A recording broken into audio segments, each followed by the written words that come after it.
Welcome to Flying the Coop with the ever-talented Nick Newton from many things, but most recently, in our hearts, Simple Walk into Mordor 1 and 2. What's up, Nick? Hey, how's it going? It's great that you're here. Thank you so much. I think everyone's really excited. We have so many questions. Are you okay answering some Simple Walk questions for us? Simple Walk and whatever else you want to talk about. Awesome. Whatever else. Okay, well, I have a question. We're a bunch of Rooster Teeth fans. Mm-hmm. Can you talk about how you found Rooster Teeth? This is actually, I haven't told the story in a hot minute. I was at my girlfriend at the time's birthday party, and it was during film school. We're all just a bunch of nerds playing Smash. And Hell yeah.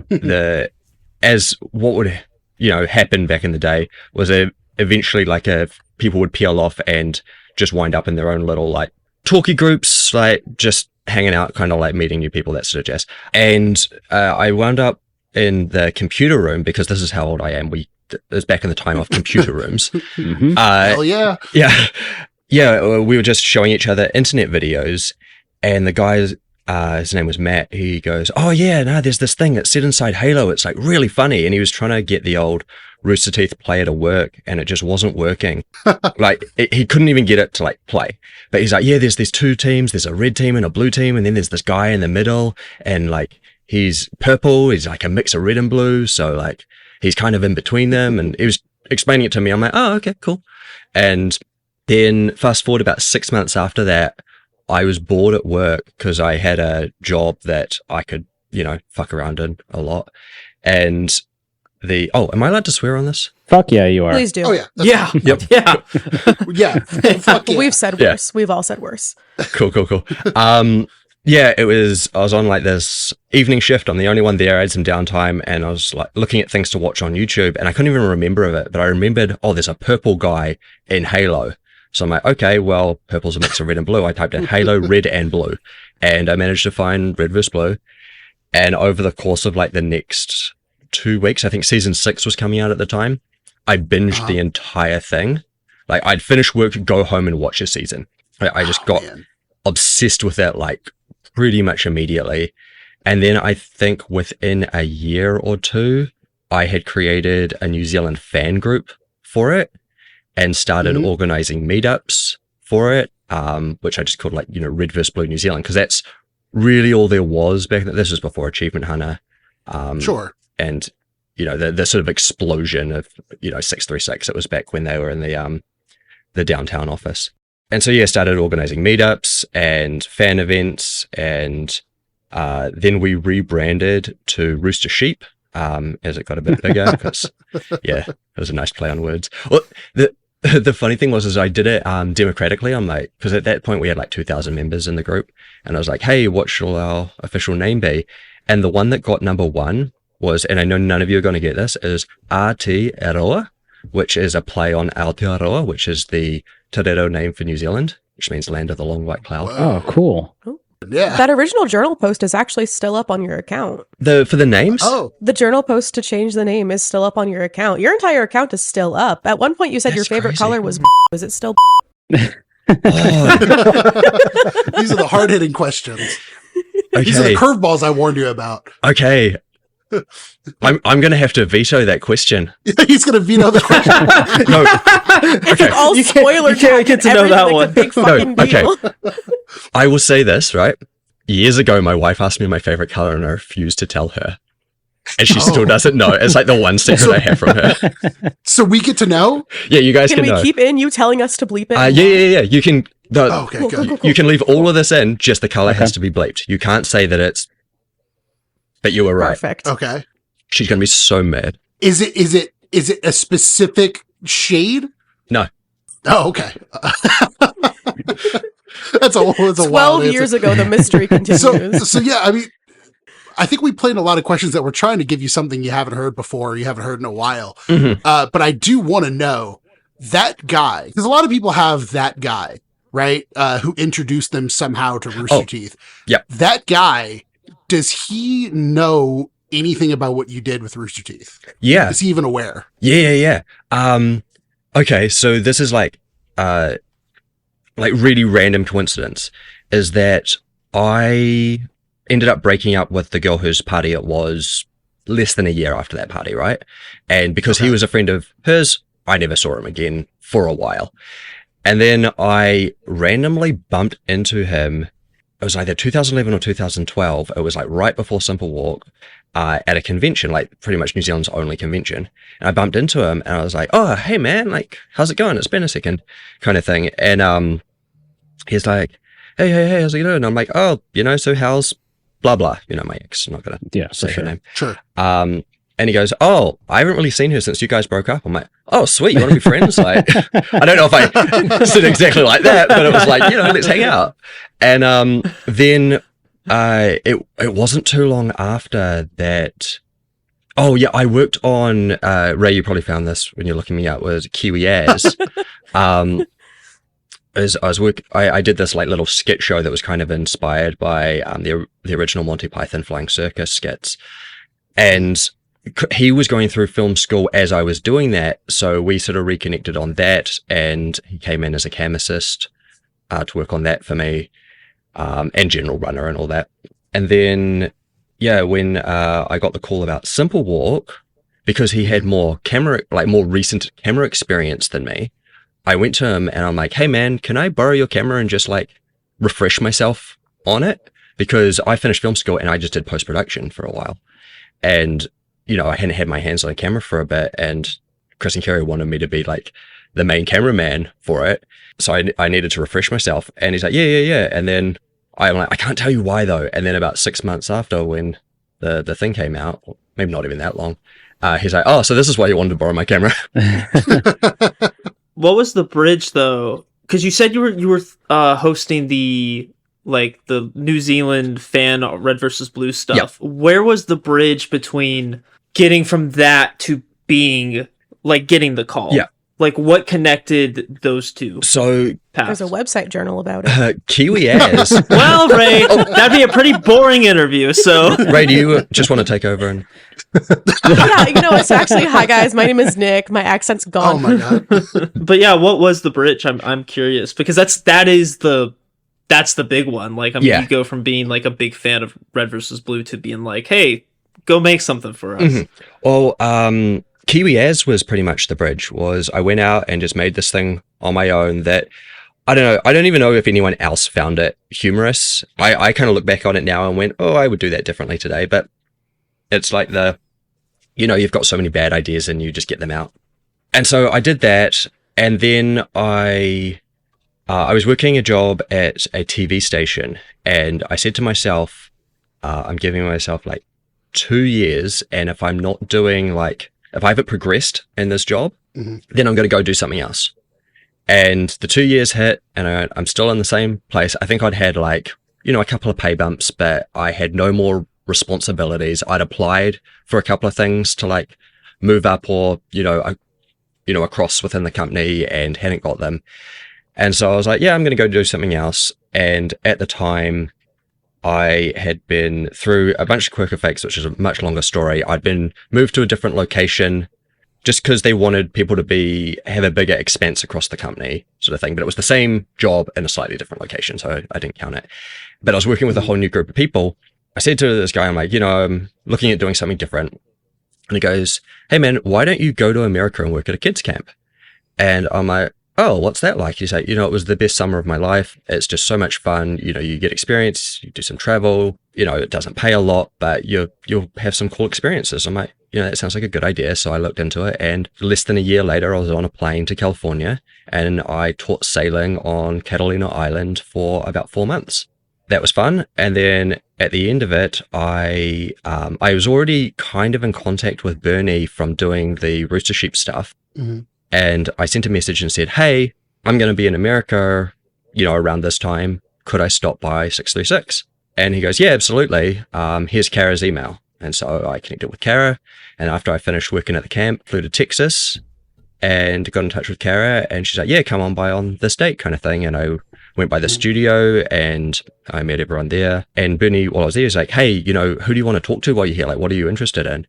And I said, I make films, I do film stuff, so I'd love to talk with like the live action guys. Mhm. And so I had to sit down with Brandon and Chris, and we just talked about film and making content and that sort of stuff. And that was cool. And then I was just hanging out at the office. Me and Kara went on a beer run, and I tried to find some New Zealand beer for the guys. Watch Kara open the bottle with her teeth. Oh yeah, that was her party trick, right? Yep. Yeah.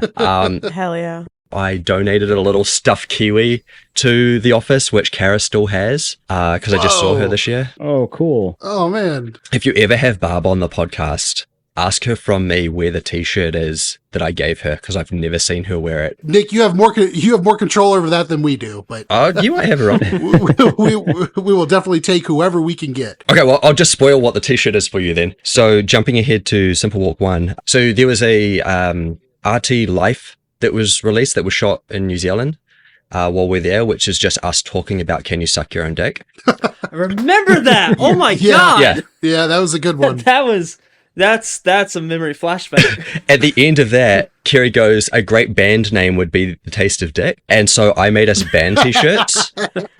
And if you look at the RT panel footage from 2013, the Simple Walk Rooster Teeth panel footage, That panel? you can see I'm wearing Oh the my band gosh. t-shirt that says a tasted dick on it. And it's got, you know, the Dandy Warhols, which has got the Andy Warhol banana as their logo? Yeah. Mhm. Yeah, it's that, Yeah. but the banana has like a penis head on it. Hell yeah. Well done. Yeah. I just jumped on a major tangent. No, that's great. That's kind of the point. But yes, sorry, just It's a to podcast.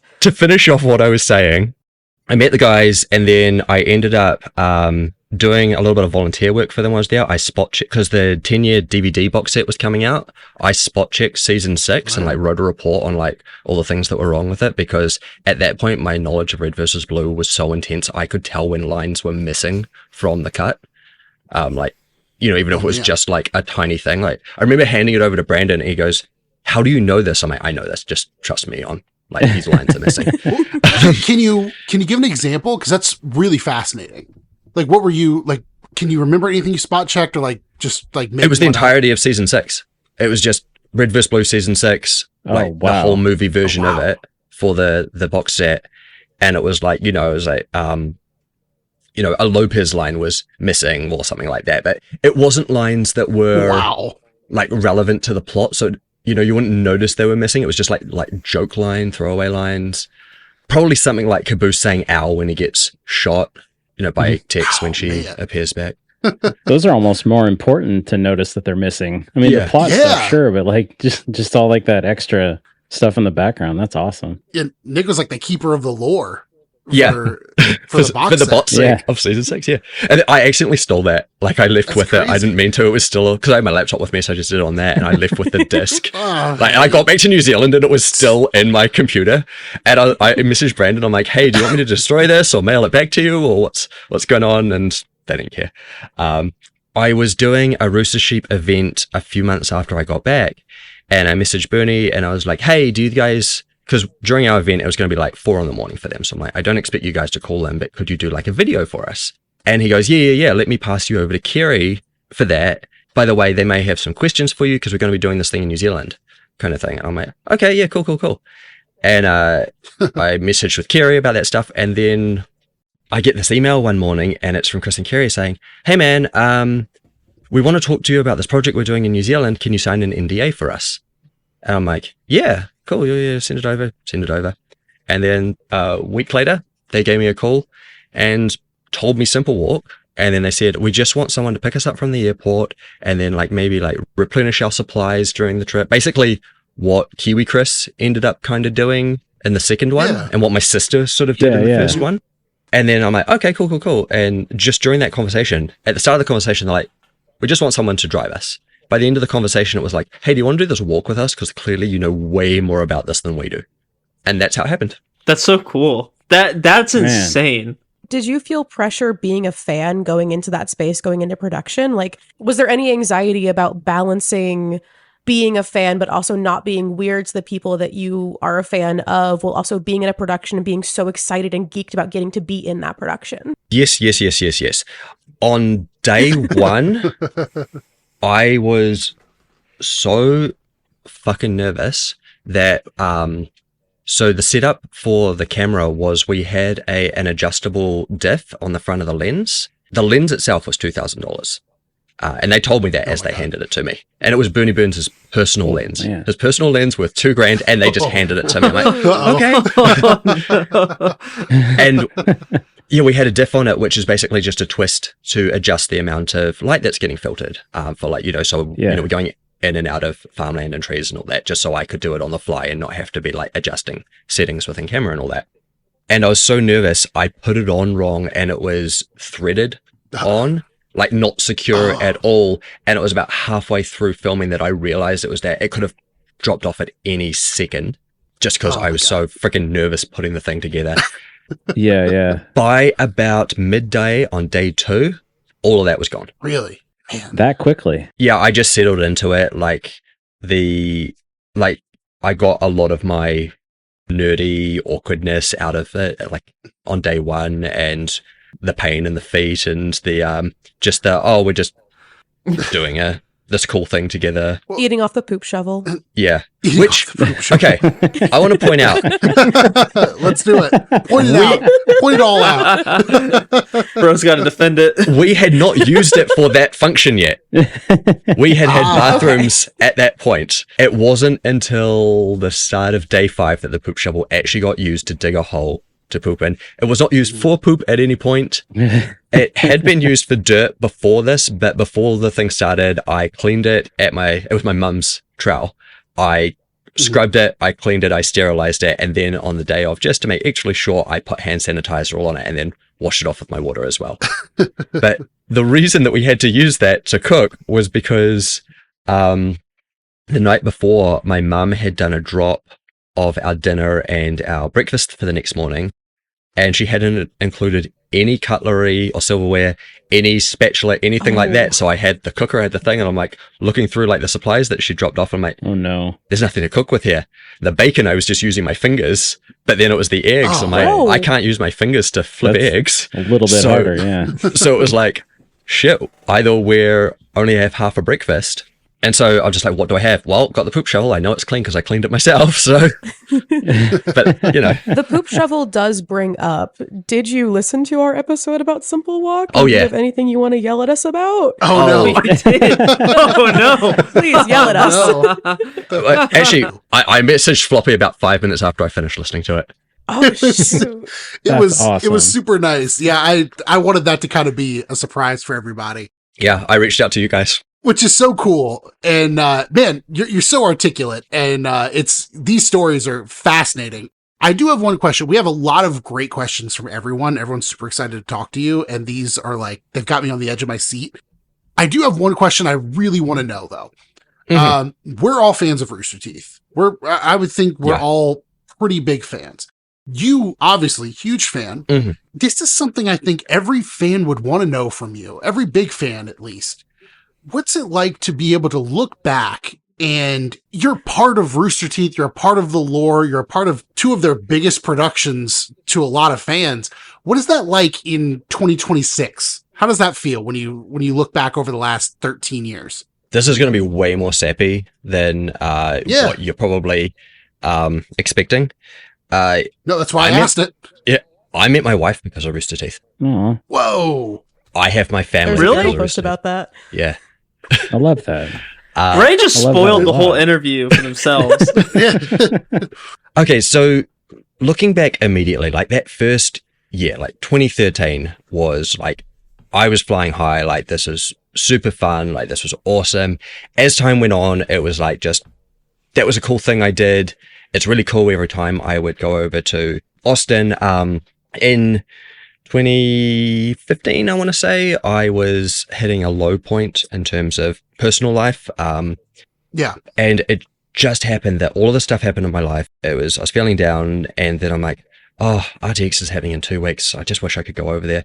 And then I was living in the UK at the time.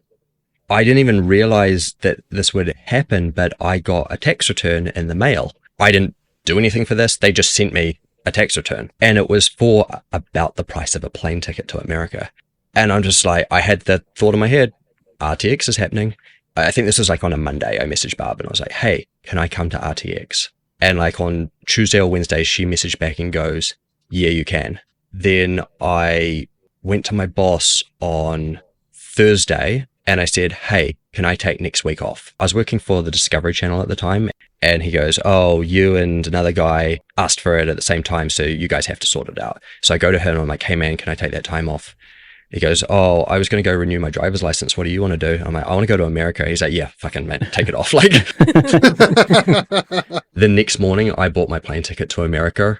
And then like 3 days later, I got on that plane and flew to America. I got hassled a lot by the TSA on that trip because I was a single guy that looks like a hippie that had gotten on a flight by themselves like 2 days after I booked the flights. Like I was a real red flag.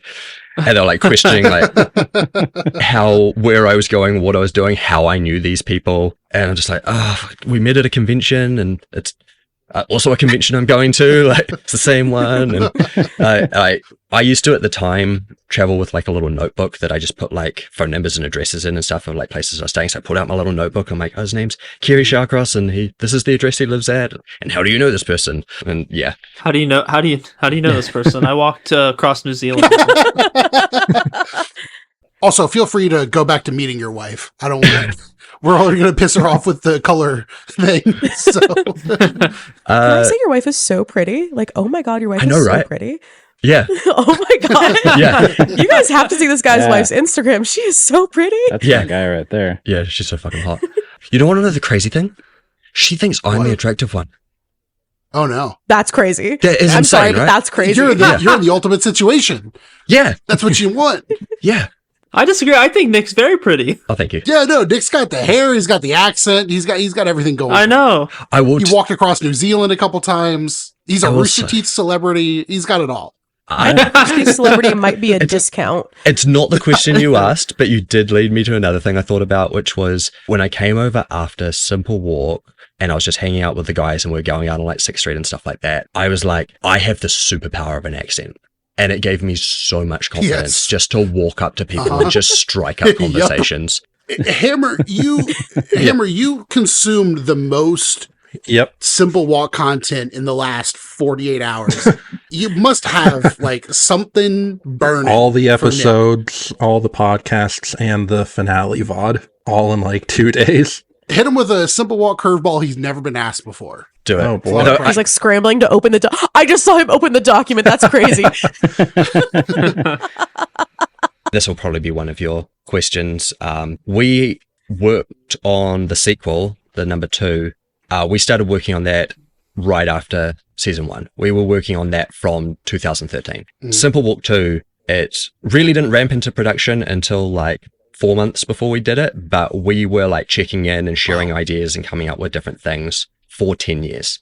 So like we definitely maintain contact in that regard as well. But yeah, Chris and Kerry don't do social media so much. So it kind of tapered off when AIM shut down actually. Oh no. Yeah. It was a sad day for us all over 30.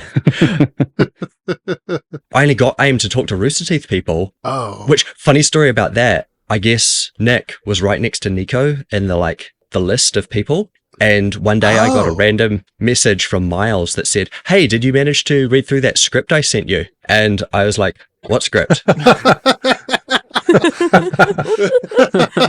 And he's like, the one I sent you that I want the music for. And I just went, who do you think you're talking to? And then up in the corner, another message bleeps up and it's Kerry going, Miles is so fucking dumb. Nick's like, well, I guess I got to learn how to fucking play music now. Yeah. I don't know how much you can say about this, but season 2, A Simple Walk 2, I noticed had the tagline of IRL Adventures. Mm-hmm. Were there plans, if it was successful, to do more, not Lord of the Rings, but adventures that are based on an IP, with Rooster Teeth specifically? Nick's figuring out what he can tell us. I feel like I asked a forbidden question. I think I'm trying to work out. Oh God, how long is that NDA? I'm going to try and say this in the way that I think I can. Oh, nice. Season 2 was not supposed to be The Hobbit.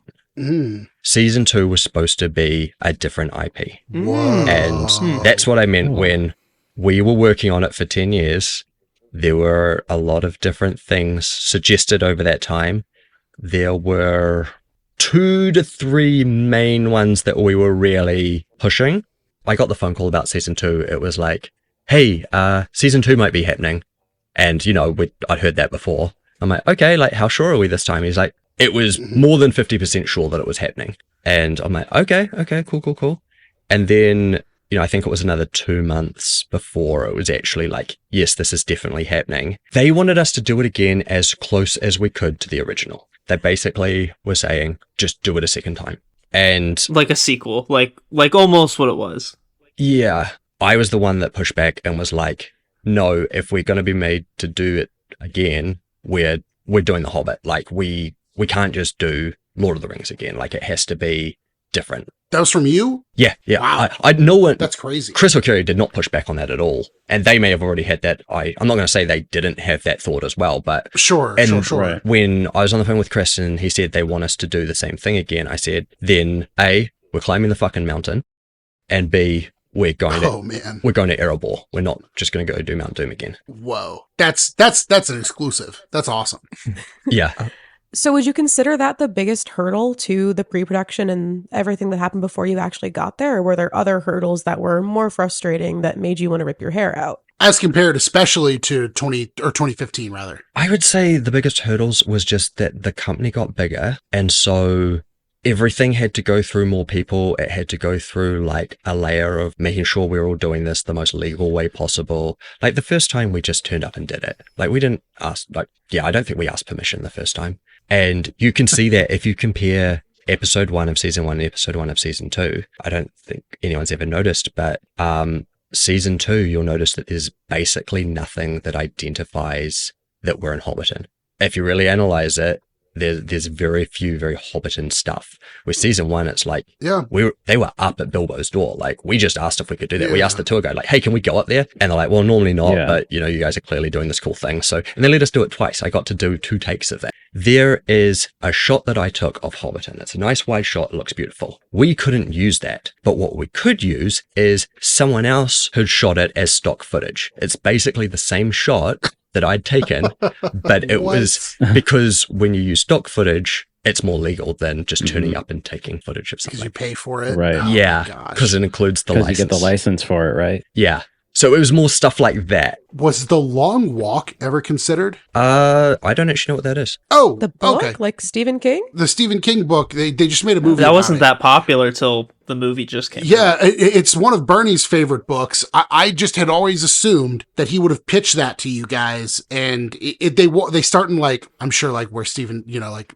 the Northeast, and they walk at 4 miles per hour until everyone can't walk anymore. And it just seemed like it would fit. But okay, good. That's a fast pace. It is. So actually, a fun fact about that book, it was 4 miles per hour in the book, but I believe they took it down to 3 miles per hour in the movie so that it made more sense. And the movie just came out last year. Yeah, well, that's a lot of closure you just gave me, Nick. That's really... I've been wondering that for years. Yeah. I do want to get into like the actual Simple Walk season 2. Yeah. But before that, I would like to know, at one point in your social media posts, you talk about practicing and doing 12 miles a day and having your tripods. What did you put your body through on purpose to prepare to do this now that you'd done it 10 years previously and knew how much it hurt and how big it was going to be? So specifically season 2? Yes. Okay, so... Because season 1 will piss me off. Maybe not.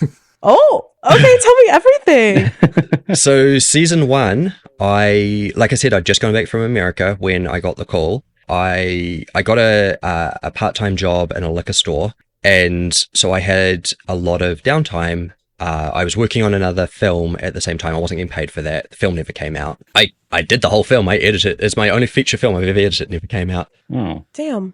So, yeah, I had a lot of downtime on my hands to train for that one. So I grabbed a backpack and I filled it up with dictionaries and thesauruses, and I would go out and I would just walk. I picked different paths every day. I picked stuff that was through forests and up and down hills and different terrains, and I just practiced walking. And I suppose the one thing that was really that I didn't do in training for season 1 was I didn't track my pace at all.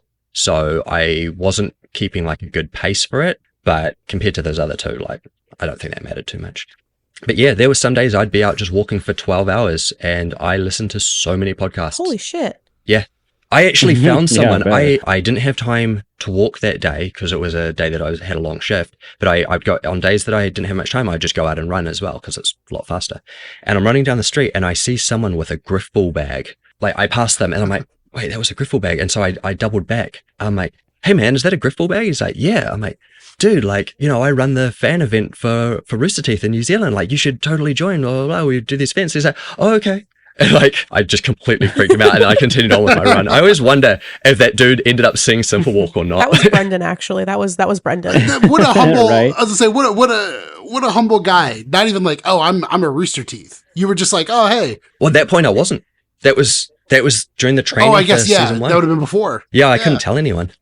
Hammer, Yeah. you were Yes. you were in the lab coming up with a Yep. question.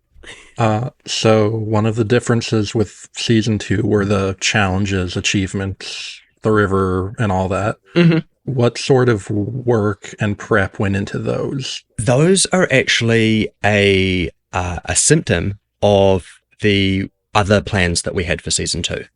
It was Oh my gosh. when we were planning season 2, because it was going to be a different IP, what we had to do was capture the essence. And part of that was we drew inspiration from Top Gear, where they would go to different countries and they would, you know, drive through the country and they'd have to do challenges along the way.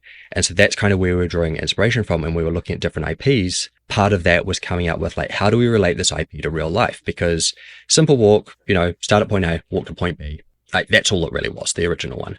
But, you know, there's not a whole lot of IPs out there that are just walking. They generally involve something else. Sure. And, as does Lord of the Rings, but, you know, we didn't really have the budget for an orc army. So when we were planning these other things, I was coming up with these ideas of like how to relate it to us doing it and capturing the essence of what that IP is and putting it into like an experience. This goes back to your IRL Adventures question as well, is the IRL Adventures is how do we relate something that's not in real life and make it in real life. So when we were told, okay, yep, you're doing the Hobbit, you're not doing the other one that we wanted to do, as well as climbing the mountain, it was like, okay, let's treat this as a stepping stone to season 3. And this is obviously before we knew Rooster Teeth was going to be no more and all that. We're like, okay, there was interest in the first one. We think there's going to be a lot of interest in the second one. Let's use the second one as basically the template for what a series of it could be. You know, season 3, season 4, whatever we were allowed to do, however many we were allowed to do. Each one would be a different IP. We didn't want to revisit same IPs and do the same thing again. And it would just be capturing that original magic from the first one. Because the season 1 is, despite being a very like loose concept, is we made it into something really special.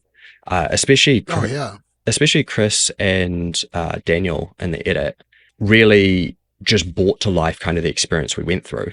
And so it was like keeping that magic about it, but also expanding on it and using season 2 as like a proof of concept almost for doing other things. And because, you know, when we want to say, what's an IP that we would never do? Star Wars. Yeah, let's walk the Mustafar fight. Okay, Star Trek. a Stargate. blast from the past, right? Like that one with the Pleasantville with Tobey Maguire. Like, you know, we'd never do that, right? Oh, yeah. So in that movie, there's no walking involved, right? So we can't say, hey, we want to do Simple Walk, but we want to do it with, you know, the Tobey Maguire black and white movie, Pleasantville or whatever. You know, no one in their right mind would be like, I don't see how that works. But you could take Simple Walk 2, which had these challenges in it, and say, hey, we want to do this again in this movie. And it's like, oh, it's like when the cat gets stuck up the tree, we're going to have the boys do a tree climbing challenge. You know, you can relate it more to different things. And so that's really where the idea of those challenges came from. Like I said, it was very inspired by Top Gear. To answer your question, I realize I've just rambled for so fucking long, and good luck cutting this down. Challenge accepted. Nick, this is great. Yeah, this is going to be like fantastic. a 4-hour podcast. Good.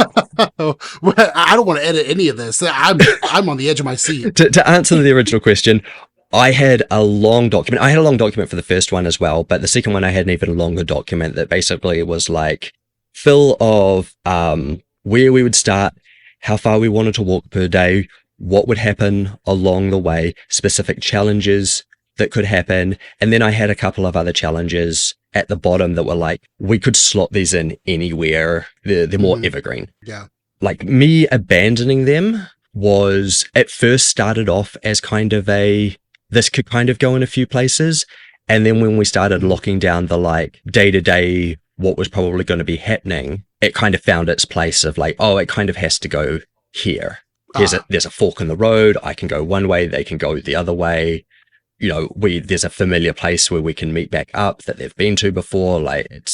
And they're around enough people that I know that they can ask for help if they need it.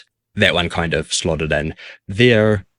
But then there were some of them that like the river crossing had to happen on a river. So it's like that one was kind of locked in where, some of the others could be a bit more flexible. Would you, knowing what you know now about the production and how you guys at least release the content, if you could change everything, would you want to leave it the same as Lord of the Rings or The Hobbit? Or would you want to do your other idea?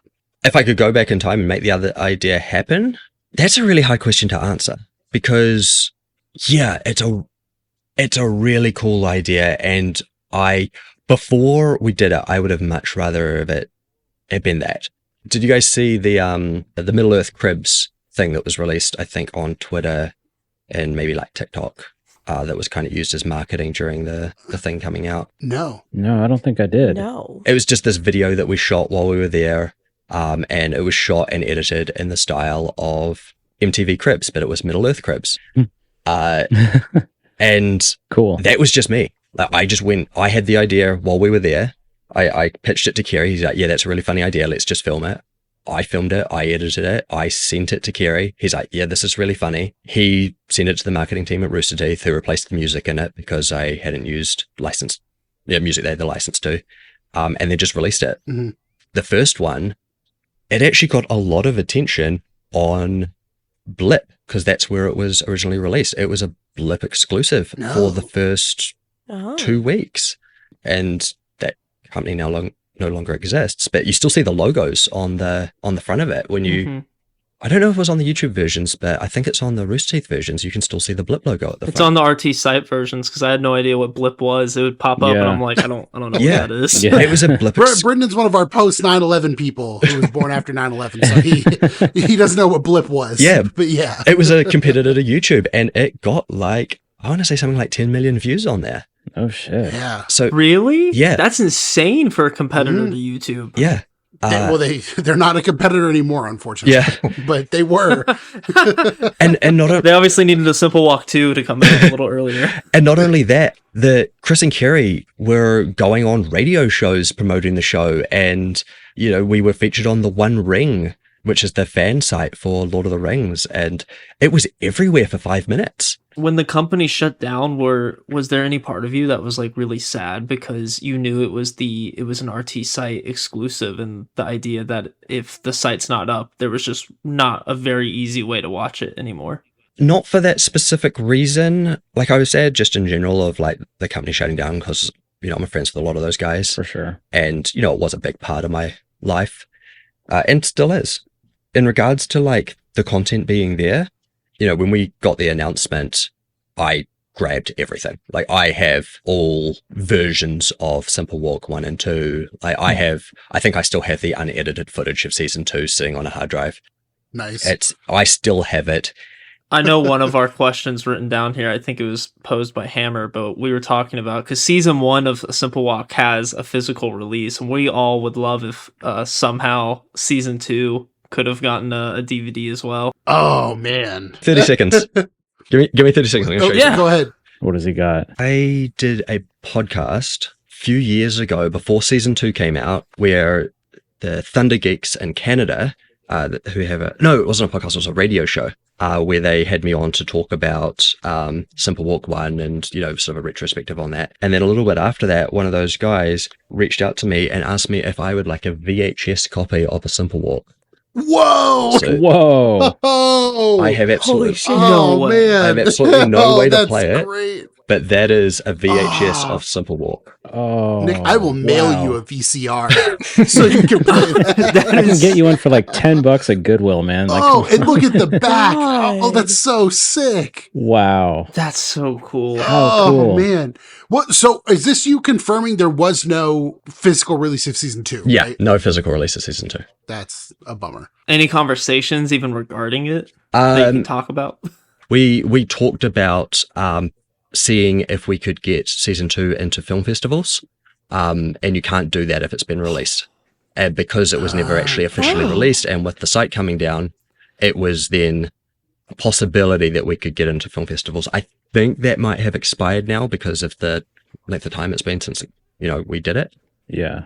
But yeah, there was a discussion on that, and I hope I'm allowed to say that. Sorry, Chris. I think my new favorite sentence of all time is, I think I can say this. Yeah, I've said that a lot tonight, haven't I? No, it's great. This is great. Hammer, I think you had something you were going to Yeah. follow up with? Yeah. Speaking of physical media and merchandise and all that, last RTX, the final season of Red vs. Blue was announced. During Ray's deep dive, they found a post where you had the poster they were giving out. Oh, yeah. I was curious if you still have that. Somewhere. It is somewhere. Yeah, it's one of my white whales because with the whole shutdown, it's the only merch of that season that exists. Yeah. Besides the Blu-ray, I guess. We're talking kind of almost around Simple Walk 2, but it was my first time watch. I watched a Simple Walk 1 back in like 2015 when I first got into RT, and I rewatched it last night right before I watched a Simple Walk 2. And not to disparage what you guys did on a Simple Walk 1, but and I love this first season, but the second season just blew it out of the water. Just the emotional impact, which I know it's all really circumstantial because like it's all just like the weather clearing at the top of the mountain. There's no way you can plan that, but it worked out so well. I mean, I got choked up at you three, you, Carrie, and Chris all hugging at the end there. I was curious, is there anything in either season 1 or 2 that you wish got more screen time in the final cut? Ooh. Yeah, there was a moment. There's a lot of stuff that just wasn't filmed because it happened too quickly, or I forgot to turn on the microphone, and so it was silently filmed, or, I only caught the end of something, or, there wasn't enough context, that sort of stuff. There was a moment where we had set ourselves this goal for the day. It was day 4 of season 1. It's when we're first walking down the road where we go to Whakamaru, and I borrow those scissors to cut off my toenails. Yeah. Yeah. Which I was like so fucking obvious of what I was doing. I just asked her if she sold toenail scissors, and then 2 minutes later I'm like, hey, do you have any scissors behind the desk that I could borrow for 5 minutes just to cut something off real quickly? Yeah. It was that day, and we're walking down the road, and it was the day Kerry lost the ring as well, so he was so pissed at himself. Oh, no. It was the fastest he ever walked. That was the day Kerry set the pace that day. Normally it was me setting the pace. I'm like, come on. Kerry's just gone. He's like, I am not going to be the slow one today. Because he was so mad at himself for causing me to run back and get it. And then he ran back with me, and that's not really seen in the cut so much as I took off, and then Kerry took off 30 seconds after me. And I didn't realize he'd done that till I found the ring, turned around, and he's right behind me. And that's why he was yelling at sheep that day. We had this goal where there was this pub along that road, and our goal was to get to the pub before close and have a beer. That was our one goal for the day. And we passed some road workers on the way, about 5 o'clock at night. And I said to them, I'm like, hey, we're trying to get to the pub. What time do they close? He goes, oh, they're generally open pretty late. They usually only close once no one's left there. They should be still open by the time you get there, kind of thing.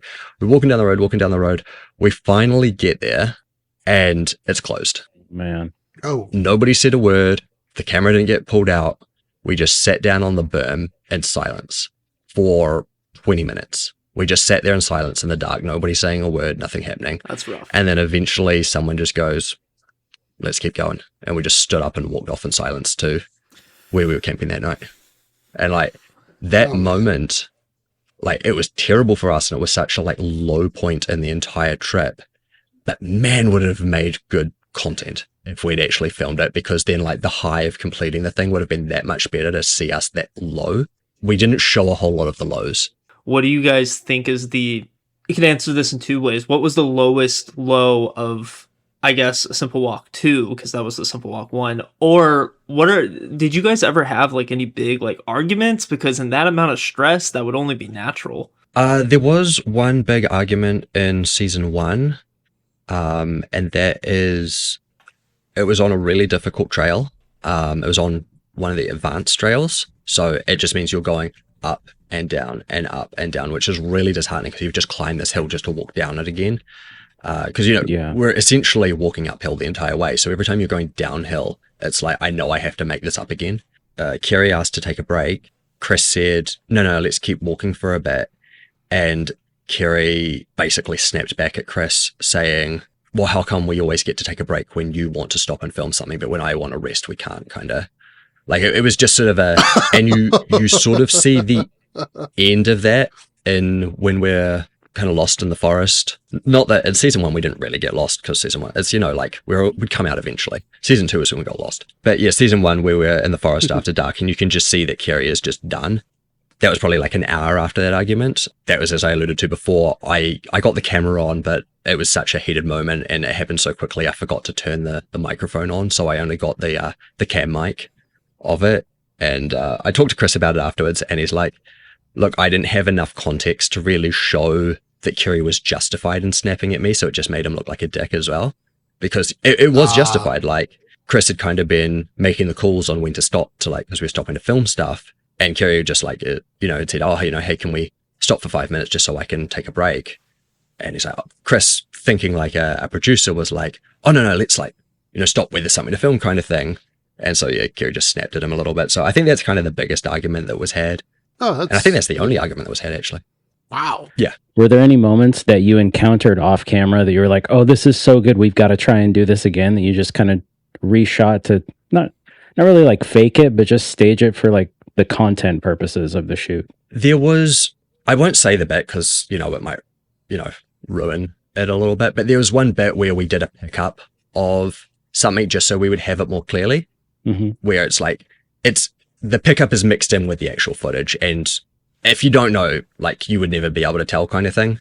It was just to like set up what was happening a bit more clearly. Oh, okay. Does that make sense? Okay. Like, cool. It's the moment was caught, but it was just giving it a little bit more context. Okay, cool. If that answers the question. I have something for you, Nick. Yeah. I think a lot of people are going to see you as very aspirational, and you bridged this gap from being a fan to being a core part of Rooster Teeth, to wit, I think Brendan and I called in the last recording two of the best videos that two of the best series that Rooster Teeth ever put out.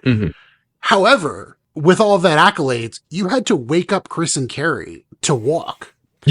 What was it like being the bad guy who had to kind of shake them awake when you knew they didn't want to go? Or was that kind of for some movie magic we saw? When I said earlier that by day 2, I'd kind of like all the nerves had gone and all that sort of jazz? Yeah. The slight addendum to that was after that first wake-up call. That first wake-up call was like, I was very gentle. Like, I think I even filmed it as well. Like, I'm like, wake up, hobbits. Like, yeah. And I filmed that on Chris's phone as well. Like, I grabbed his iPhone and filmed it on his iPhone. I was like super nervous about that. But it was just one of those things of like, how like people like with shared trauma will often get into relationships. It's kind of like that, Sure. Yeah. We did this really life-changing, awesome thing that also like hurt us a lot. And so, kind of like bonded forever after that. So it wasn't too hard after the first day, or did it keep being hard being the main guy who was like, we got to get going, guys? Nah, it got easier after the first day. Though I still was pretty gentle about it. Like, sure. Yeah, there was no shaking awake. It was, gentle, or it'd be like, day 5 of the first one, first Simple Walk, day 5, not the production day 5, was when we were behind every day. Day 1, 2, 3, 4, we always, going back to that, I'm jumping around topics here, going back to that doc that I talked about where I like lay out everything that happens. Every day had like at least 2 stopping points. We had the like where we need to get to and where we want to get to. Every day we only ever got to where we need to get to. Actually, on day one, we didn't even need to get to, but that was because their flights were delayed and that was a whole thing. Yeah. But yeah, every other day we only ever got to where we need to get to. And like day 4, where I was talking about that super low point, again, we only got to where we needed to get to. Day 5 was the day that we started popping our blisters, which, man, I wish we'd been doing that right from the start. And I know, Ray, it's not healthy, but nothing we were doing was healthy. Well, you talked about it in season 2 at one point where you said that it was pain relief. Like, even though it wasn't healthy, it helped with the pain to have them gone. Yes. Like, we could walk faster, we could walk for longer, we could take less breaks because after we popped them, especially season 1 when our bodies were younger, it basically killed the pain for hours. Season 2, it didn't much kill the pain as it just took it down a bit. Like it didn't kill the pain, but it killed the pressure. Season 1, it was killing the pain as well. Because, 23-year-old body versus, how old was I when I did the second one? 34. So yeah, we popped our blisters. We dumped everything with Alex, my sister.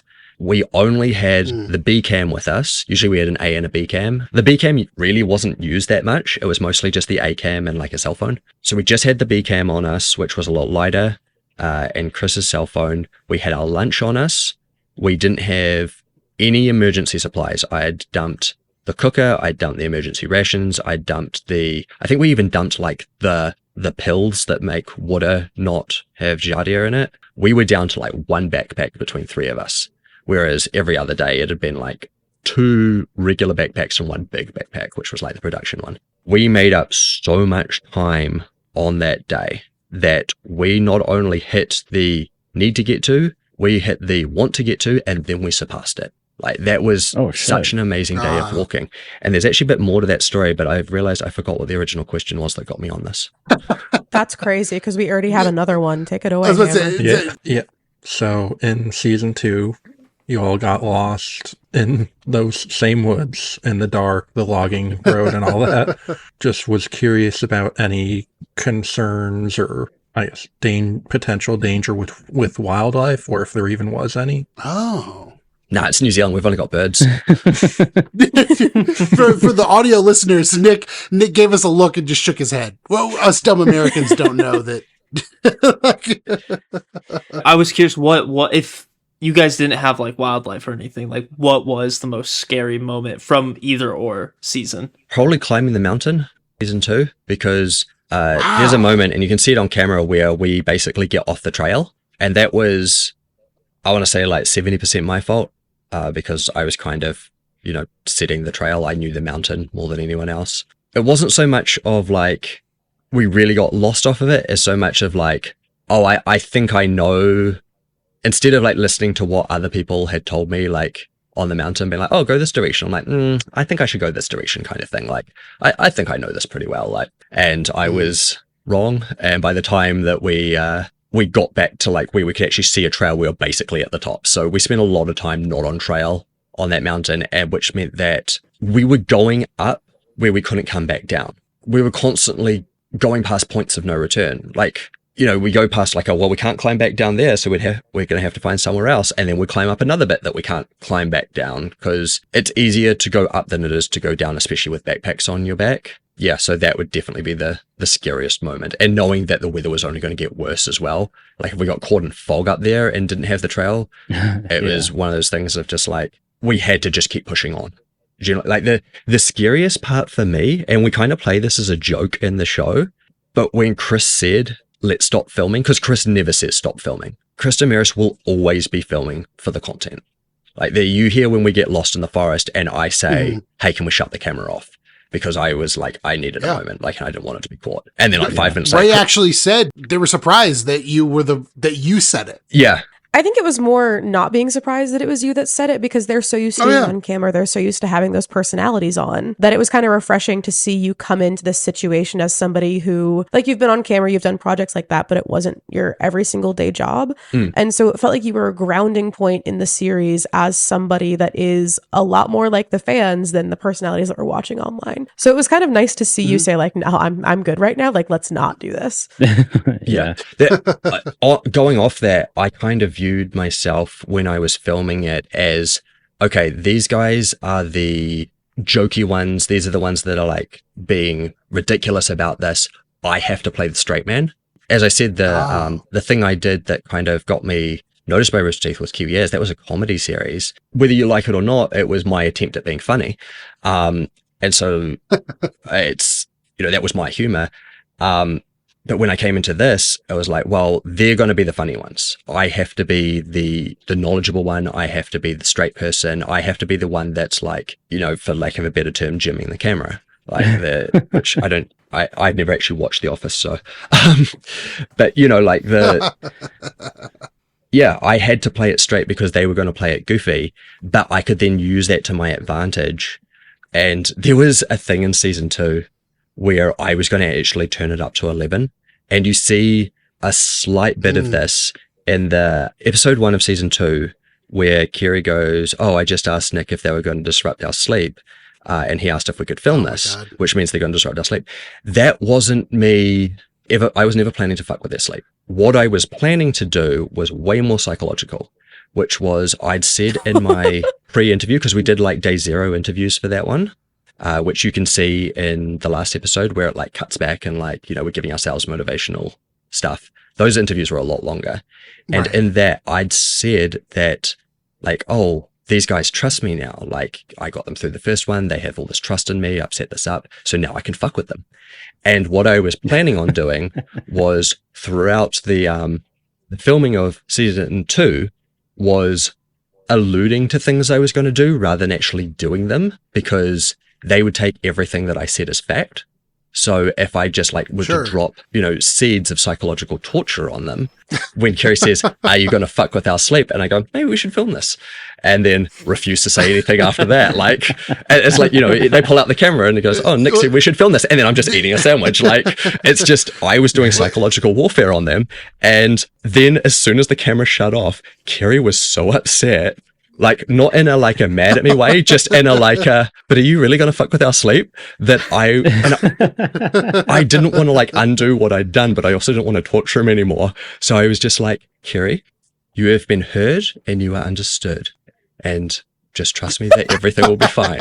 Like, but then I made the conscious decision, I'm not going to fuck with them that much anymore, because I did it too much on day 1 that I'm really like freaking him out.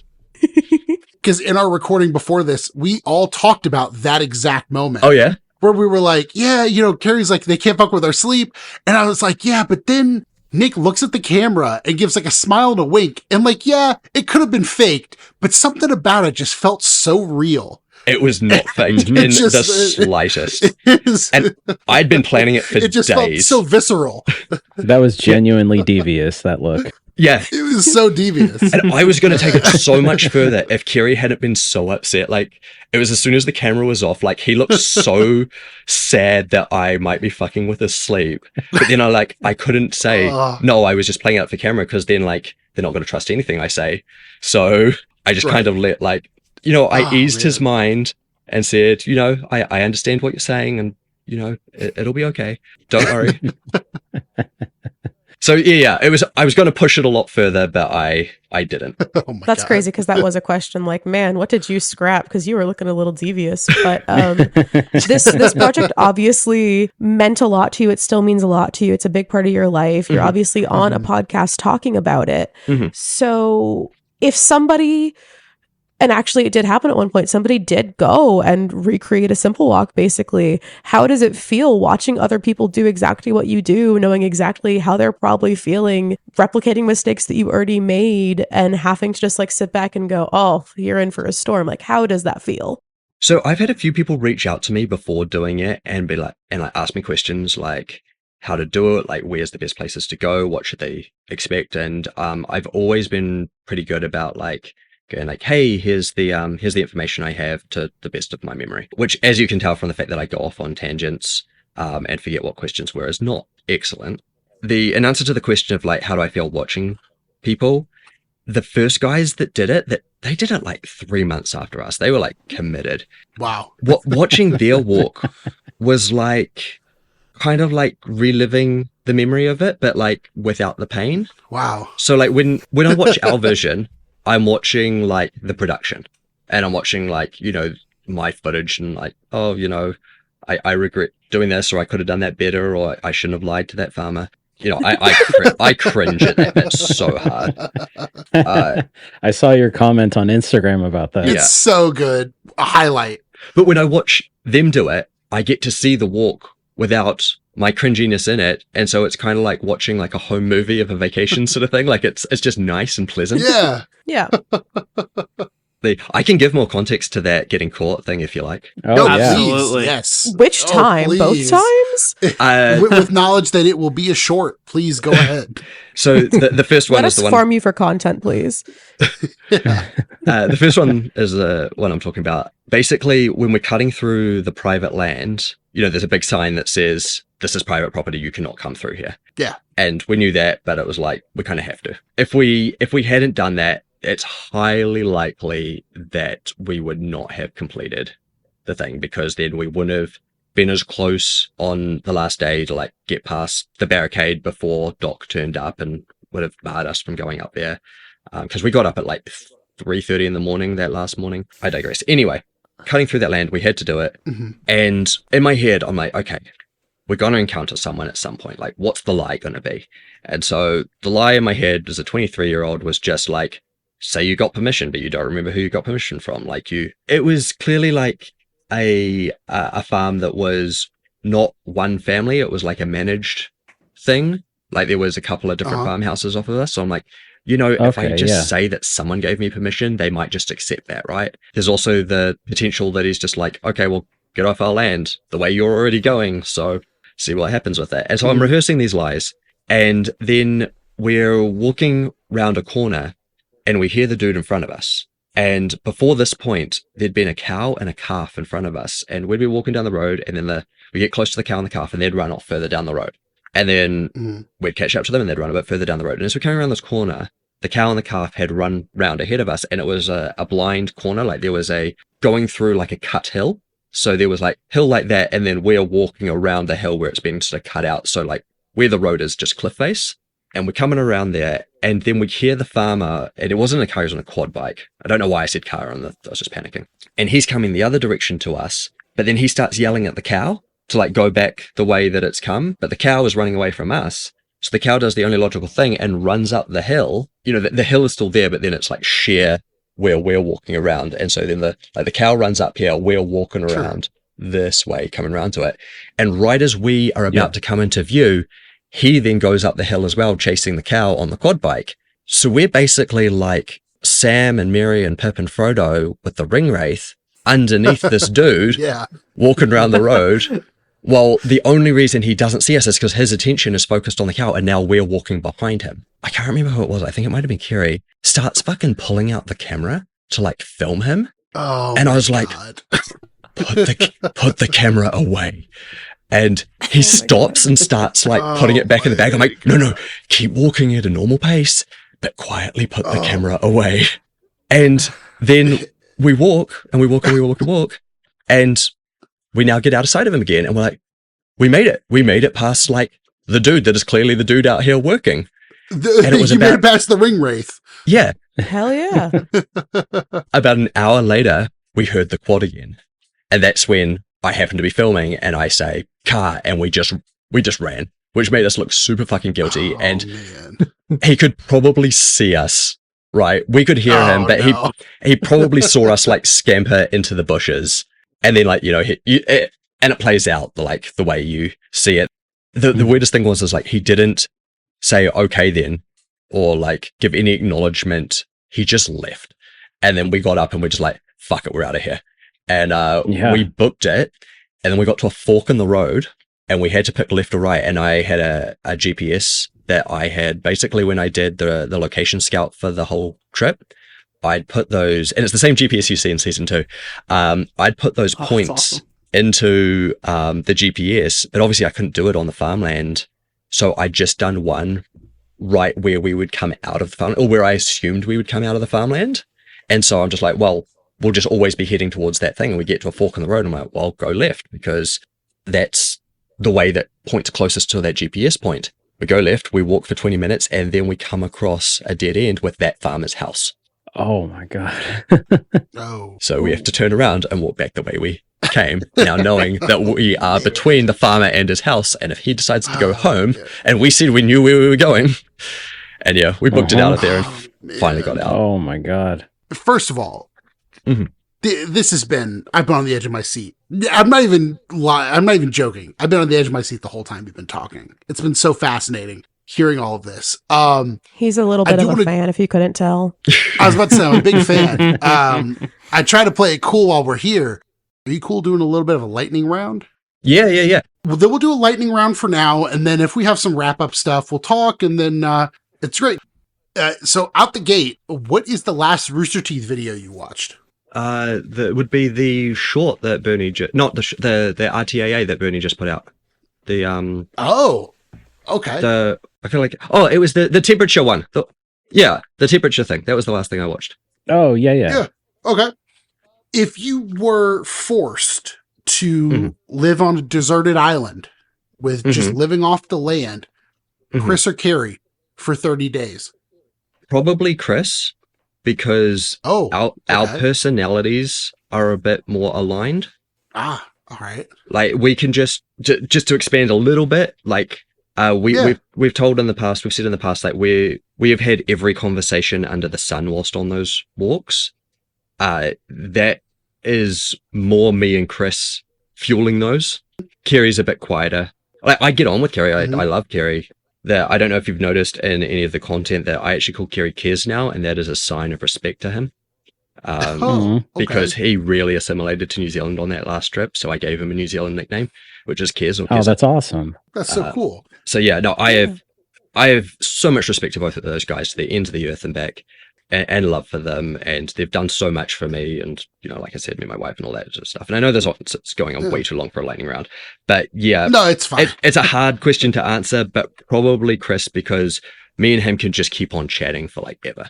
Yeah, I am kicking Floppy off the mic now to start giving my lightning round questions. Okay. Do it, right? Did you have more than one pair of shoes during Simple Walk 1 or 2? Okay, I need to go into a little bit of this. Go ahead. Yes, and I shouldn't have. I trained in my sneakers for all of Simple Walk 1. I trained in those sneakers. I was planning to walk in those sneakers. And then like a fucking idiot, the day before we started, I went, we're going to be walking over farmland. I should really wear boots. And so despite the fact that I trained in one pair of shoes, I decided just for day one to wear a pair of boots, which screwed me for the entire thing, because then I was walking in shoes I had not trained in, were not the right size for me, and were like harder material that my feet weren't used to, which basically started that cycle of blisters, which then once you get blisters, you're going to get more because then you walk on your feet wrong. So yes, I did, and I shouldn't have. Did you have more than one pair for 2? Simple Walk 2, I just walked in the shoes I trained in. Like I had one pair of shoes, nice. I trained in those, and I wore those the entire time. More feet questions, because WikiFeet is my favorite website. In Simple Walk 2, you have a rash on your feet. Did you ever figure out what it was? No, I just assumed that I was allergic to something. That was actually very honest to how it looked in the show, of like, oh, this rash appeared. Where did that come from? Like they actually caught my reaction when I saw it for the first time, and then a bit later being like, at least it's not itchy. And then I rub it and I go, oh no, it's itchy. I just, hadn't noticed because of all the other pain I'm in. But as soon as I rubbed it, it's like, oh yeah, no, it's itchy. Oh man. And it just got worse for days and days and days. And like it started out as spots, and then the spots just grew until it was just sort of one thing. And then it went away. And I have no idea what it was. I just assume I walked through something that I was allergic to. You're still alive.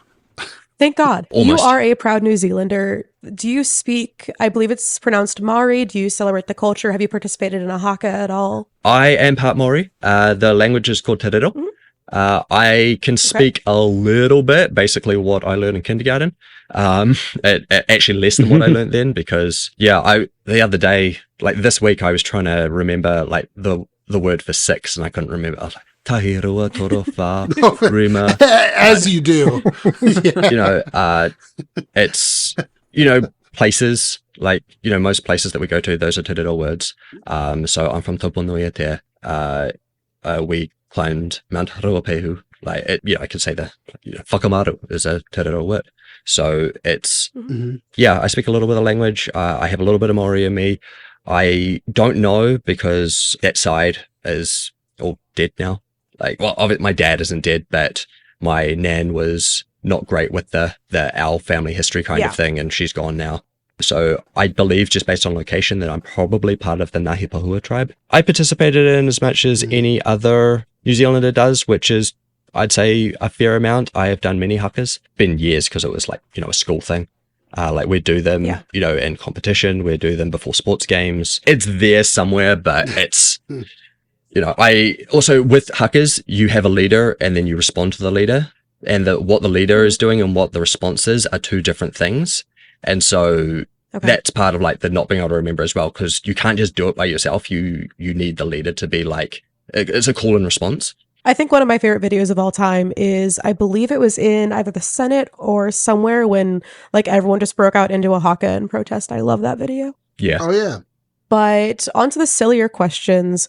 Doesn't matter where, Moe's, Chipotle, wherever you can just like walk in and have them make it in front of you. What is your order there, and what restaurant do you like to go to? Oh, I suppose that would depend on the different phases of my life.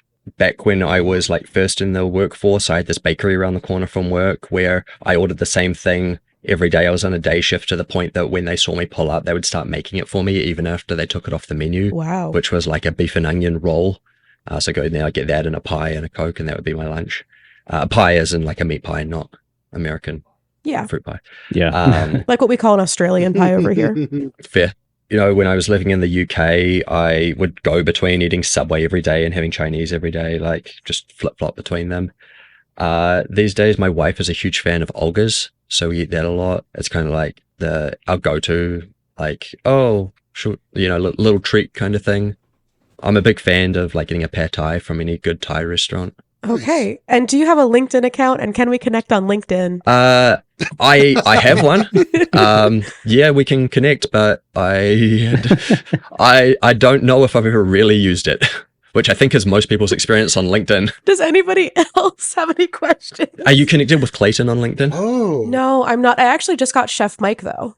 Because if you sign up to the Good Morning from Hell Patreon, you can connect with Clayton on LinkedIn, and he will endorse you for things. Whoa. Oh, that's fantastic. Oh, Yeah, it's only $6.66 a month, and it pays my wage. So I'm going to plug that. I'm gonna go spend $6, guys. So we kind of talked about it. Do you edit the Good Morning from Hell podcast? Yeah, I'm the lead editor, Okay, we and thought so. I guess a producer on it as well. Yeah, I do everything. That's cool. I had no idea you had that. That's awesome. Yeah, I just finished the first cut of the one that's coming out next today. Fun. Spoil it. Who is it? Floppy. This episode won't be out for 2 Sundays from now. Yeah, I probably can't spoil it, but I'm wondering if I can say it in a way that like when you see it, you go, they're infamous. There we are. Hitler. Hitler. Oh my god, who else has questions? Jeez. Somebody please. Hammer, Packy. All right. In the vein of Ray's question about your menu order at a restaurant, I'd like to take it to your home kitchen. Do you have a go-to sandwich? For the longest time, when I was in my 20s, I was a big fan of going to like the deli part of the grocery store, getting a loaf of fresh bread that like uncut, getting like shaved ham and some cherry tomatoes and some lettuce and some fresh camembert cheese, and then putting all that, turning that into a sandwich with a bit of sweet Thai chili sauce. Ooh. Ooh. You're a photographer. Yes. What are some of your favorite locations that you've been to that you've been able to photograph? And do you have any just favorite photographs in general that you've taken? And what kind of gear do you use to shoot? I shoot on, I don't know the name in America because it's the same camera but a different name in the rest of the world, which is the Canon 5D Mark IV, which I think is called like the Rebel TI or something like that here. This is to any aspiring photographers. You can shoot on any camera. I've never been loyal to a brand. I guess I'm loyal to Canon because kind of once you start with one, then like you keep buying accessories for that brand. So I'm loyal in that regard, but not because I think Canon's better than any other brand. Any camera you can shoot on because the talent is in the eye and yes, you need to know a bit of the technical know-how, but at the end of the day, like if you're taking a photo that you think is cool, then it's a good photo. In answer to your question, me and my wife did a cosplay road trip where we drove from our home in Michigan all the way out to Canyonlands in Utah. And we did about 6 shoots on the way. We shot Shirlene from Archer on the roads of Iowa, which became kind of an inside joke with us of going to this place that was just, it was advertised as like the thing to do in Iowa, and it was so fucking dumb it became funny because there's nothing to do there. We shot Tomb Raider in a national park in Illinois. We shot Jessie from Toy Story in Canyonlands, Utah. We shot Nice. Rey from Star Wars also in Canyonlands, Utah, and a couple other Whoa. places. We shot in like 3 or 4 different places around the canyons there. We shot Debbie Thornberry there, also in the Canyonlands. We Cool. shot Hell yeah. Tifa Lockhart in Colorado, in the mountains of Colorado, Oh, good choice. Whoa. where we got in trouble for climbing too high and we're outside where the Mhm. public's supposed to go because we wanted to like shoot by this waterfall. And we didn't even I just lined up the shot when we got yelled at, and I paused. Oh. He's like, yeah, I'm talking to you. Damn it, I didn't get the shot. Oh no. Damn. Yeah, there's probably more, but that's what I can think of. Oh, without saying who they are, on that trip, I also did my first shoot with a trans model, so I was really happy with that. Nice. Nice. Yeah. Was that answering all the questions? Yeah, I can't yeah, remember. definitely. And then the last thing that I had is not so much a question, but when I watched through Simple Walk 2 in preparation for all this, my wife watched it with me.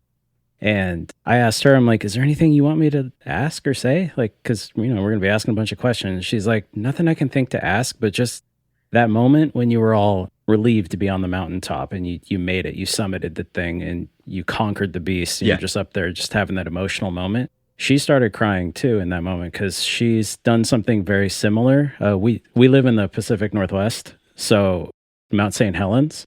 She made a trek up there with her stepdad a few years ago. They've actually attempted it twice. The first time they made it most of the way and then had to turn back because of losing daylight and everything, and they weren't prepared to walk in the dark. And so, that defeated feeling of not being able to make it all the way. And then a couple years later, they took the second attempt and actually made it all the way to the top. And just that moment of just like, yeah, I fucking did it. Like just looking down over everything else and be like, I'm on top of this whole thing. And she was just like, she just hit me on the shoulder. She's like, that right there, that's what I felt. And then she just started crying and she just wanted to express her, I guess, solidarity in that moment, so to speak. She loves seeing that. And that was really cool that you guys got to capture that. In Yeah, regards to that, For sure. Chris was like, I don't know this for certain, but he seemed a little embarrassed for like how emotional he was getting. I was a little embarrassed that I wasn't getting as emotional as him. Like he was so feeling that. And I was like still kind of focused on the production side of it, like we got to get the shots. We've only got 10 minutes that we can be here before we got to be walking back down. Like we did it. Like it's great. But Yeah. half my brain is Right, still you're in like, we producer gotta go. mode in that moment. And I was kind of like, not quite envious, but like, a little bit wishing like I could just feel the moment as much as Chris was. Like just watching him experience that moment was like almost more impactful than me experiencing the moment. That's cool. Just how much it was Yeah. affecting him. Awesome. Yeah. Guess I'll go now. To your knowledge, has anyone found the ring and the key that you all left up there? Because that was never covered in any of the content. No, and that's by design. We specifically made sure that we didn't leave any obvious markers. That time we didn't film exactly where we buried it. We didn't want people, it was dangerous. We didn't want people going up the second time. Like the first time it was like, we walked about, I'd say 60% of the way up Mount Narahoe, Mount Doom. And in terms of being like off trail, it was probably only like 25 minutes up, 15 minutes down kind of off trail in terms of like burying the ring. Like it was fairly safe. Ruapehu is, you've got to know what you're doing. You've got to stick to the trails. Like if you fuck up there, that's a lot more likely. Like where I'm looking over, where the thing clears, that is a sheer face down and that is a one-way trip. Like there is no coming back from that. And so that footage, you can see I swap sides. Like when we first like getting up there and we've done it, I'm on this side, like I'm on the right of them, and I'm closest to the cliff. When it cuts, I've moved to the other side because I was nervous being that close to the edge. Oh, wow. Like once sort of like the hype of being there sort of faded a little bit, I'm like, I'm real close to this edge and this wind is real strong and I'm wearing like a cape. Like, so we didn't want anyone going up and trying to find the key in the ring. So I didn't even want to leave the key that time. I wanted to keep it. And Chris actually apologized on the way back down. He's like, sorry for making you leave the key. I'm like, it's fine. I know it had to be done, but I really wanted to keep it. Nick, I think you delivered a very succinct, clear warning that no one should go up there. Hey, what are you guys doing flying the coop about a month from now? Just take a trip to New Zealand. I'm 23. I can do it. Yeah. I was going to say, yeah, it's fine. We got some sick days. All my PTO just rolled over. Let's go. Trained. If you're going to climb that mountain, train for it. I fucking refuse. Hey, listen, Nick, something I didn't bring up that I got like stressed out about in our actual recording was that it didn't look like you guys were carb loading to be doing all of this heavy walking and work on your bodies. And I've always been told when you're hiking to do carb loading. And so like, there's no fucking way in my goddamn life, Floppy, that you're getting me on a fucking mountain. I don't carb load. I don't do walking. I don't own boots. I went to Alaska. I did some hikes. I'm good for the rest of my life. Thank you. I've done none of that. I have a channel about rooster teeth. I live vicariously through Nick. If you want the menu, I can find it out. Oh, please. I know we had lasagna one night and we had quiche. I'm trying to think of the menu we had if we did carb load. Damn. What's the first thing you ate when you were done? Which time? Both times. The first time, and we filmed this, we went and got burgers at Burger Fuel, and that was our Avengers style post credit. Yeah. Okay. Yeah. That was really the first thing. That was the first thing. We hadn't even gotten home yet. Like that was on the way home. I was already thinking about it. I'm like, I really want a burger right now. Like, and Alex picked us up at like 3. We buried the ring at about 2 p.m. Let's say it was like an hour and a half walk back down. Then there was probably another half hour of waiting around at the bottom for Alex to pick us up. So she probably picked us up around 4, which means we would have got into town around 5:30. So yeah, it would have been, getting close to dinner time. And I don't think we ate lunch that day because we were just climbing a mountain. And so on the like trip from Mount Narahoe back to Taupo, I was just thinking about it. And then as we got close, I was like, do you guys want to get some food? And like, yeah.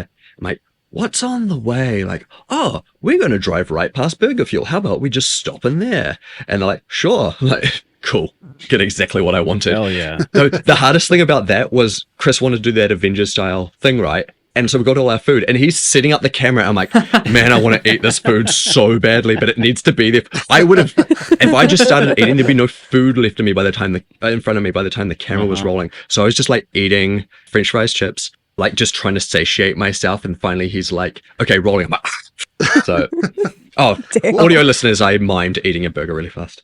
Nothing like a juicy burger post hike, man. That's like one of my favorite go-to meals after a nice long mountain climb like that. The second one, by the time we got back to Taupo, because it was so much later in the day, the only thing left open was McDonald's. So we just went and got Macca's. Oh, Macca's. It's been a couple of years. How are the feet doing? One big toe has arthritis now. Oh, no. Oh, no. Yeah. Yeah. That was from some walk God. too. Discovered that, I got back here and I knocked it. I knocked it pretty hard and I went and saw the doctor and he's like, oh, it'll be fine in a couple of weeks. A couple of weeks go by, not fine. See the doctor again. Oh, it'll be fine in a couple of weeks.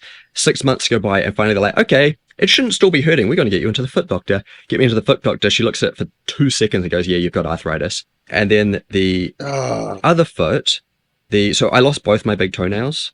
The other foot, the big toenail, it fell off a bit later and I was up in the upper peninsula of Michigan when it fell off and it got a fungal infection.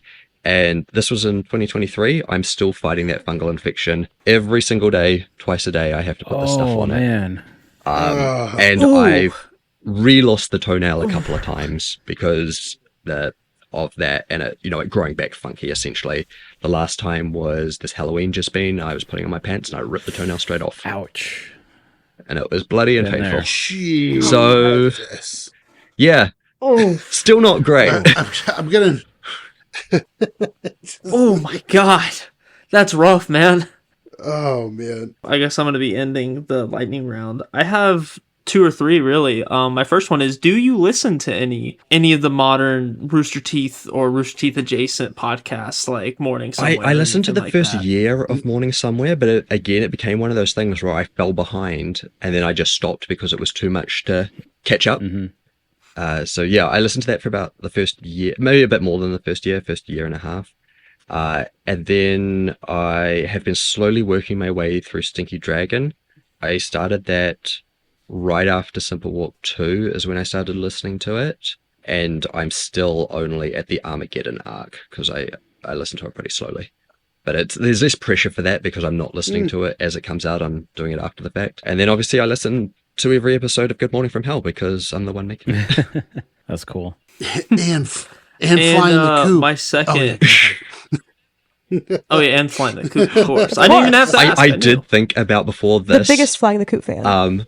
Binging all of Flying the Coop up until this point. But then it became of like, well, when am I going to find time to do that? Okay, I'm just going to watch all the social content. So I just watched all your guys' stuff that you post on Instagram. You got the gist Those of are it. the best parts. You got the gist of it, yeah. Yeah. Honestly. And to, I guess, round out and kind of almost come full circle to one of the very earliest things we talked about. I'm curious because we didn't get to finish it. What happened after you went to America for RTX, and how did you meet your wife and all that? Yeah. Because you, I think you left off when you were flying over. She's actually posted the photo on Instagram of the day that they met. It's very cute. Yeah. We recreated that photo at our wedding. I love that. Oh, lovely. Whoa. Yeah. So how I met Shelby was I was living in the UK for 2 years. I finished up living in the UK in April 2016. And then I went on a trip around Europe with my then girlfriend. Like she'd been living with me in the UK. And we went on a trip around Europe together. And you can actually watch a lot of that trip on Tales from a Wandering Kiwi, which is a YouTube channel that I haven't updated in 10 years. It's actually been 8 years. Okay. Yeah, that was another thing of like, I was just doing it to do it, not to like actually, like there was no plan for it. I just like shot it and then kind of edited it after the fact into something, and I didn't really have a plan for it. So I was just like half like, you know, video journaling my own trip, half like kind of making content, like maybe this could be a thing. Because my ultimate job in the world would be someone to pay me to just go places and film content. Like How much do you need? how much do you have? not enough. Let's get this Kickstarter going. Have you ever heard of Canton, Ohio? Yeah, That's about I what have. we can afford.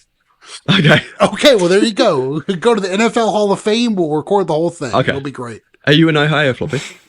No, I'm in Austin. Oh, okay. Unfortunately, or fortunately, You literally picked Austin. Oh, nice. I did pick Austin.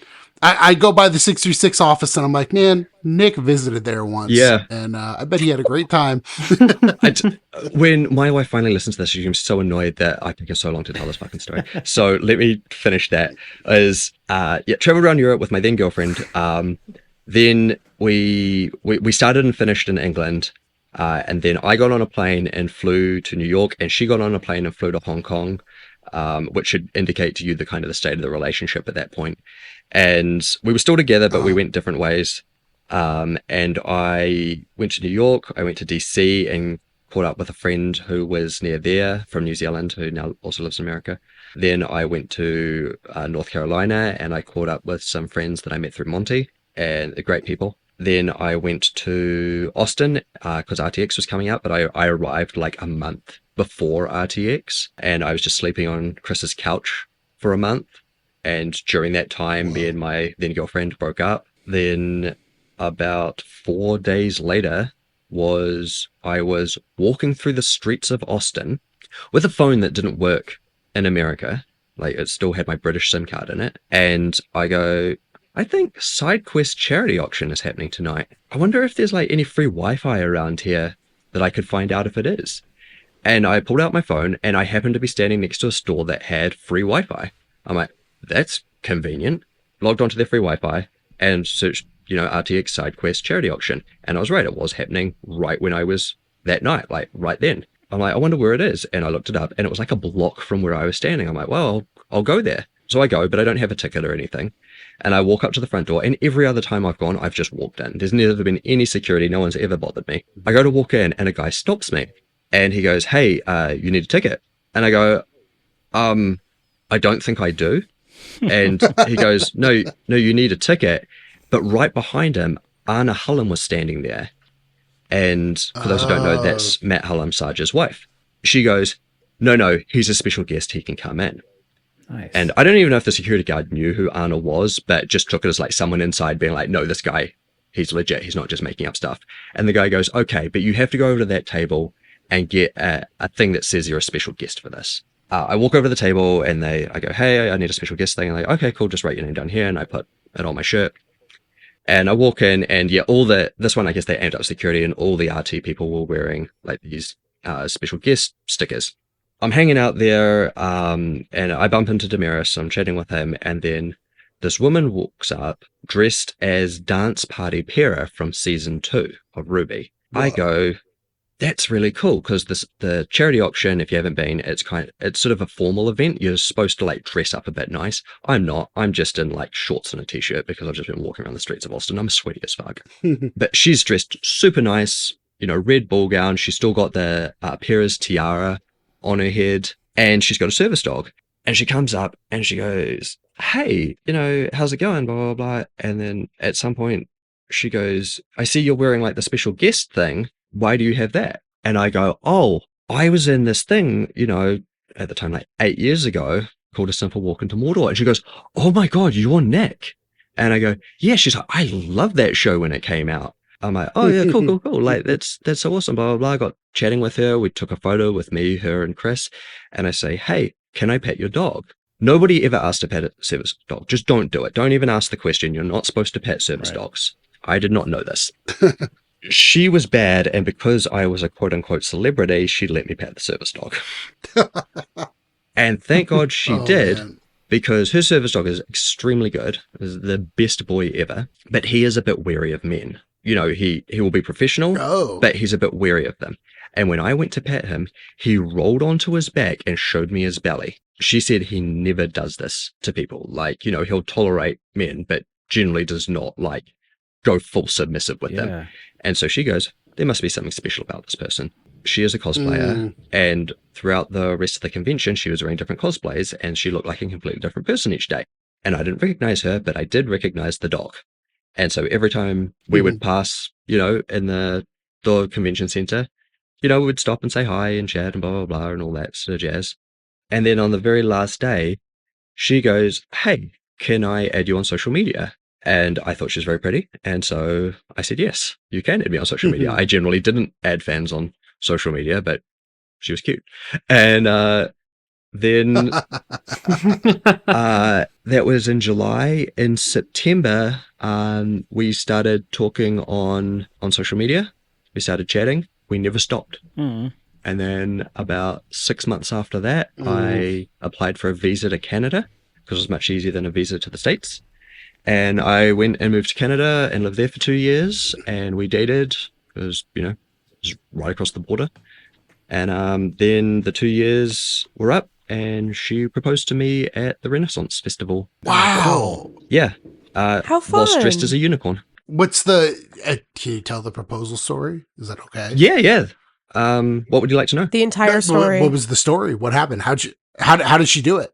We were by a fountain, just at the Renaissance Festival near the jousting, and she I can't remember exactly what she said. She got down on one knee, said she didn't want me to go back to New Zealand. She wasn't letting me leave. Hell yeah. Oh my God.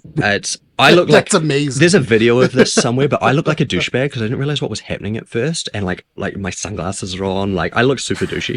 I thought she wanted photos, whatever. So I'm like pulling out my camera, and then she's like down on one knee. I'm like, oh, okay. And then right after that, we went and got our hands waxed together, where you go hold hands and they dip them in wax and take a wax cast. Oh my God. Of your hands. That's awesome. Oh, that's cute. The crazy part is that we're gonna have to bleep all this. Our audience can't handle this kind of cuteness. It's too much. No. Yeah. No, don't be mean to our audience. We're so fucking adorable. The last thing I wanted to touch on was you told us, and I'm curious now, what is your favorite 636 yeah. memory? Great question. I arrived there and I'd bought, it was like my first day there as like post Simple Walk. Like I'd been there obviously, where I helped them out with the season 6 DVD, and also part of that story is like I got dinner with Chris and Brandon and a bunch of other people there that night. Like, so that was really cool the first time, but this is my first time being back after Simple Walk. RTX started on Friday, and I think it was like the Thursday, or at most the Wednesday before it. I think it was the Thursday right before it. And do you remember those big teeth that they had that was also kind of like a couch sort of bed thing? Yeah. Yeah, I do. Those are stupid fucking heavy and take about 12 people to move them. And we had to load them into the back of a box truck. So I was there, so I like helped move the teeth. And I guess I just looked like a fan or whatever that had come by to help RTX, like maybe a guardian or something. And I was stood next to Miles, like moving these teeth. And then we loaded them onto the truck. And then after we're done, when it was all all standing around, like, yeah, we did it. That was a heavy thing. And we all did it. Yes, kind of thing. Like the doors being loaded to the truck. And Miles turns to me and he goes, "Hey, thanks for coming to help out." Nick? We'd been standing next to each other, like doing this thing for the last 20 minutes. And he hadn't, like, I guess, looked directly at me or whatever. And he was so fucking surprised that it was me. And like that moment, like, will always live with me, of him just like that spark of realization. And so that, and then also I had bought over bottles of alcohol for Bernie, Matt, and Gus. Yeah. I'm gonna fucking out Bernie for a lie. Do it. For a lie he told 10 years ago. Do you want to know what Bernie was lying about? Well, for $5, you can go to our coffee and hear 20 more minutes of exclusive discussion with the one and only Nick Newton. All you have to do is go to coffee, that's coffee, ko-fi.com/flyingthecoop. You can also check out our first episode ever that we have on there as our test episode. I beg you, though, please don't watch it. It's terrible. But thank you if you do. Bye.